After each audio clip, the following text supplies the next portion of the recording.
అర్చన అమ్మా అర్చన అమ్మా నీతో చాలాసార్లు చెప్పాను ఆ నందిని విషయంలో జాగ్రత్తగా ఉండు అని. కానీ నువ్వు నా మాట వినడం లేదు. ఆ నందిని నీ జీవితంలోకి వస్తుందేమోనని భయపడి చస్తున్నానే. ఈ రోజు నేను భయపడినట్టుగానే జరిగింది. నేను కళ్ళారా చూశానే. ఏంటమ్మా ఇది? నీ పిచ్చి నీదే కాని ఎప్పుడు నా మాట నువ్వు వినవా? ఏదేదో నీ మనసులో ఊహించుకుంటూ అదే నిజం అనుకోకు. ఏంటే నాది పిచ్చి అంటావు? మీ ఆయన ఆ నందిని మెడలో చైన్ వేయడం నేను కళ్ళారా చూశాను. ఆ విషయం నీకు తెలుసా? అంతేకాదే దానికి డబ్బులిచ్చి చెట్టాపట్టాలేసుకుని ఈకైకలు పక్కపక్కలు. నాకు ఒళ్ళు మండిపోయింది. ఏం చేయింది? అన్నీ చూసిందానివి ఏమీ మాట్లాడకుండా అలా నించుంటావే? చెప్పు. అవునర్చన, రమ్యకు ఆరోగ్యం బాలేదని దర్గాకు వెళ్ళొస్తుంటే ఆ వీధిలో గోపిన్ నందినిని చూశాము. అంతేనా? అది కారులో ఎక్కుతూ ఈ విషయం అర్చనకి తెలియనివ్వద్దు అని చెప్పింది. మీ ఆయన కూడా అలాగే అంటూ గంగిరెద్దులాగా తలాడించాడు. నాకు అసలు పద్ధతిగా అనిపించడం లేదే.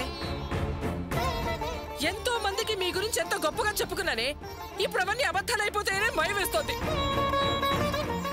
చూడమ్మా అర్చన, అల్లుడు గారు నీ మాట జవదాటకుండా ఇంకెవరి మోజులోనూ పడకుండా నువ్వే జాగ్రత్త పడాలి తల్లి. అవునర్చన, అత్తయ్య గారు నందిని గురించి ఇంతకు ముందు నాతో చెప్పారు. అది విని చాలా బాధ అనిపించింది. గోపి గురించి మనం ఎంతో గొప్పగా చెప్పుకుంటాం. తెలిసిన వాళ్ళు ఎవరైనా గోపి లాంటి మంచితనం ఉన్న మనిషి కొడుకైతే బాగుండు అనుకుంటారు. అలాంటి వాడే భర్త కావాలి అనుకుంటారు. కానీ ఈరోజు గోపి ప్రవర్తన ప్రత్యక్షంగా చూసి ఆశ్చర్యపోయాను అర్చన.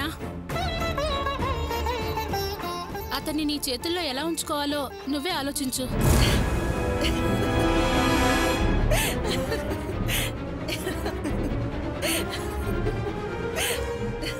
ఏంటర్చన, మేమింత సీరియస్ గా చెప్తుంటే నువ్వు నవ్వుతున్నావేంటి? ఈ విషయం చెప్పడానికి ఇంత ఇబ్బంది పడి ఇంత దూరం వచ్చారా? ఏంటే మేమింత పెద్ద విషయాన్ని చెప్తుంటే నువ్వు తేలిగ్గా నవ్వేస్తున్నావు? మేం చెప్పేది అబద్ధం అనుకుంటున్నావా? తేలిగ్గా తీసుకోకుండా తల బాదుకొని ఏడవాలా? అమ్మా, ఈ విషయాలన్నీ నువ్వు నాతో చెప్పాల్సిన అవసరం లేదు. ఇవన్నీ నాకు ముందే తెలుసు. ఏంటి? మీ ఆయన నందినికి చేయనిచ్చిన విషయం నీకు ముందే తెలుసా? అవును వదినా, ఆయన నాతో చెప్పకుండా ఏదీ చేయరు. ఏంటమ్మా అర్చన నువ్వు అనేది? అవునమ్మా, నందిని మూలంగా మాకు ఎన్నో లాభాలొచ్చాయి. దానికి కృతజ్ఞతగా తనకి ఏదో ఒకటి చెయ్యాలి అన్నాను. అది ఏం చెయ్యాలో ఆయన నిర్ణయానికే వదిలేశాను. ఆయన చేయనిస్తానన్నారు, నేను సరే అన్నాను. అందుకే అంటారు వదినా, కామర్లతో ఉన్నవాళ్ళకి లోకమంతా పచ్చగానే కనిపిస్తుంది అని. మనసులో ఏదనుకుంటే బయటకు కూడా అలాగే కనిపిస్తుంది. అమ్మ కూడా నందిని గురించి తప్పుగానే అనుకుంటుంది. అందుకే తప్పుగానే కనిపిస్తుంది. నువ్వు కూడా అమ్మలాగే ఇలాంటివన్నీ నమ్ముతున్నావేంటి వదినా? నా భర్త గురించి నందిని గురించి నాకు బాగా తెలుసు. వాళ్ళు నా మీద ఎంత ప్రేమ పెంచుకున్నారో అంతకంటే ఎక్కువగా నమ్మకం నేను వాళ్ళ మీద పెంచుకున్నాను. వదిలేయండి. సరే, నేను కాఫీ పెడతాను. వద్దర్చన, మేం చెప్పాల్సింది చెప్పాం. తర్వాత నీ ఇష్టం. మేం బయలుదేరుతాము. ఏంటదినా ఇది? ఇంటి వరకు వచ్చి కాఫీ తాగకుండా వెళ్తానంటావేంటి? అర్చన, కాఫీలు అవి ఏం వద్దమ్మా.